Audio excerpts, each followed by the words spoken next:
Everybody. I'm going to give you a brief tutorial today on time management.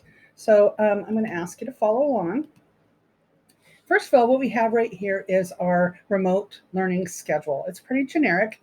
It's just tells you when you have class, like here from 8:55 all the way to 11:30 class times. We've got independent work time, school scheduled events, and in that case, we're talking about advisory or assemblies and things like that. After lunch, we have independent work, meaning for teachers or students working with you or you working on your own. But when it comes to time management, sometimes you need something just a little more than this. So what I've done here is I've created a blank schedule for you.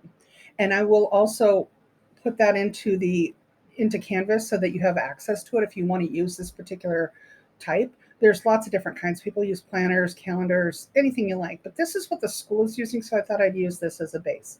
This is a blank schedule. It's obviously got your periods in here, 1, 2, 3, 4, 5, 6, 1, 2, 3, 4, 5, 6, and so on. Teacher office hours, things like that.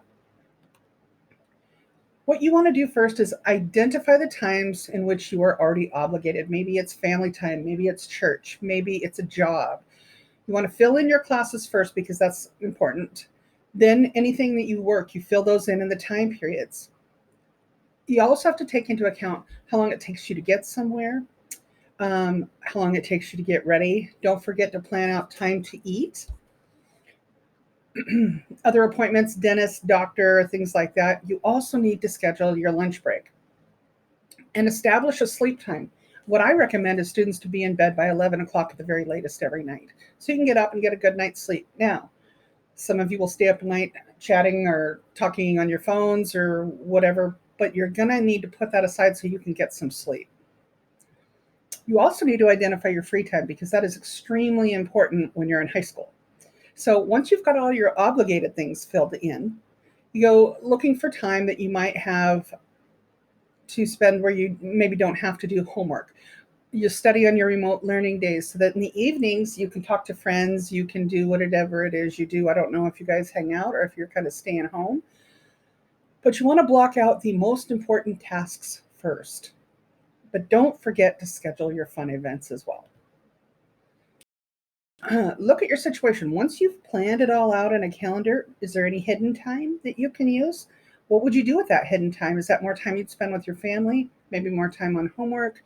Maybe walking your dog or getting some exercise? What would you do with any hidden time you might find?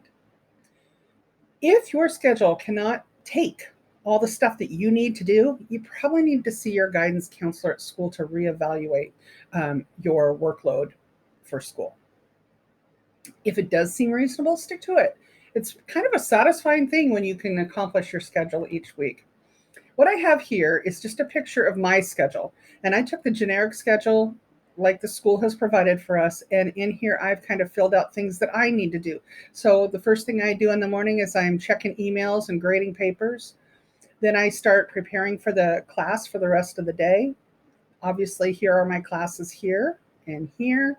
And then after lunch, I will conference with kids and study groups. And I've already been doing that, meeting with parents and students and just answering questions. That's also what teacher office hours are for. So, I mean, teachers have a lot of availability open to you. So take advantage of it. On Fridays, I'm all planned out, even though it looks like we have no school. I still have a lot of work I have to do, but I have office hours. I still have time to meet with you, especially in here in the small groups and the tutoring and things like that. So, and then I keep another calendar here, and these are my lesson plans that I'm actually going to be working with you in each class. So think about it. Managing your time is really important, especially in high school. So see you later.